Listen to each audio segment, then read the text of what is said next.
Today, we are diving into a piece of tech that's fixing one of AI's biggest, most embarrassing flaws.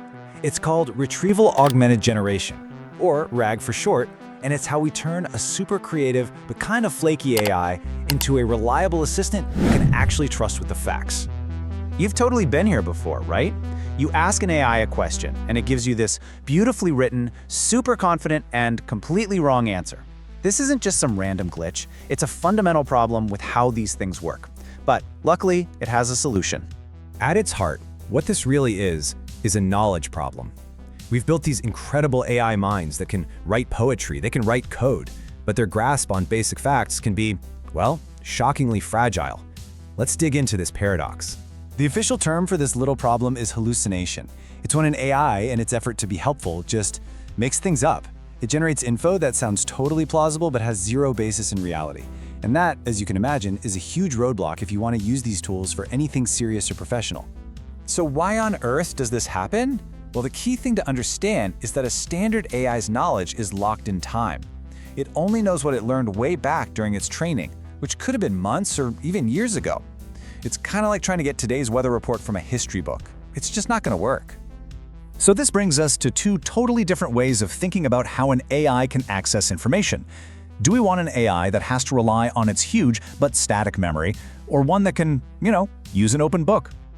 Okay, so the old school way is something called fine-tuning, and it's basically like trying to cram more and more facts into the AI's memory. The problem?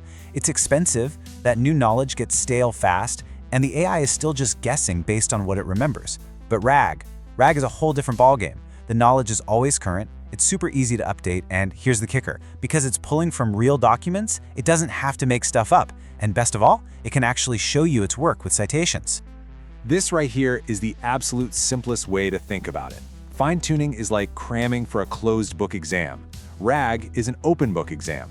It's not about what the AI has memorized, it's about how well it can find and use information right when it needs it. And obviously, the open book test is going to be way more reliable for getting the facts right. So, this open book idea sounds great, but how does it actually work?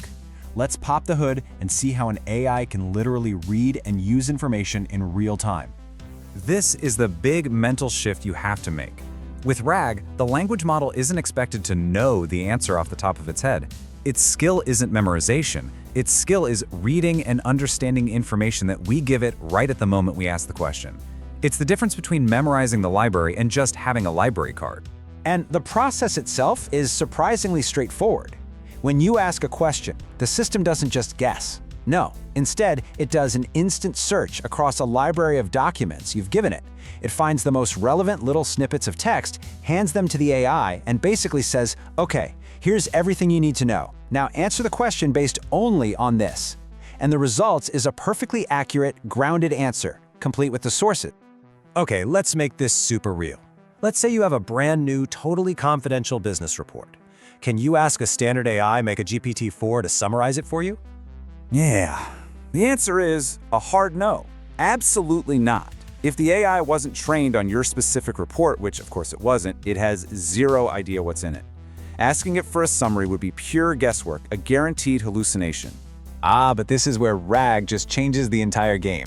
If you give the AI access to that report while you're asking the question, the task suddenly changes. It's no longer an impossible memory test, it's just a simple reading comprehension test. And that is something these AIs are absolutely brilliant at. This is why it's so transformative for fields like medicine or finance, where you need an AI to analyze this patient record or this earnings report, not just some generic stuff it learned from the internet years ago.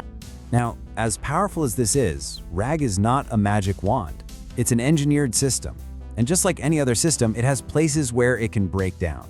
It's really important to know what those are. There are really two main ways it can trip up. First is something called bad chunking.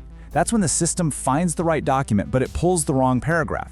It's like ripping a page out of a book, but missing the key sentence on the very next page. The other problem is bad embeddings, and this one's a little deeper. It's when the system just fundamentally misunderstands the meaning of your question.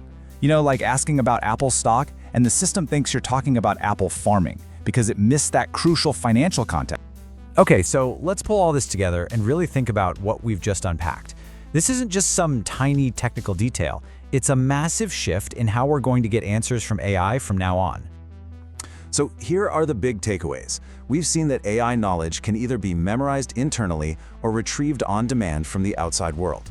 We've learned that those pesky hallucinations are really just what happens when an AI is forced to guess from its old static memory. And most importantly, we've seen how giving the AI an open book with RAG anchors its answers in real, verifiable facts, turning it into a tool we can actually count on. And that leaves us with a really fascinating thought to end on. For years, we've been stuck asking questions limited by what our AIs happen to have memorized. But now that we can give them any document, any report, any book in the world to read on the fly, what new, more powerful, more interesting questions are we finally going to be able to ask? The possibilities? Well, they're just starting to open up.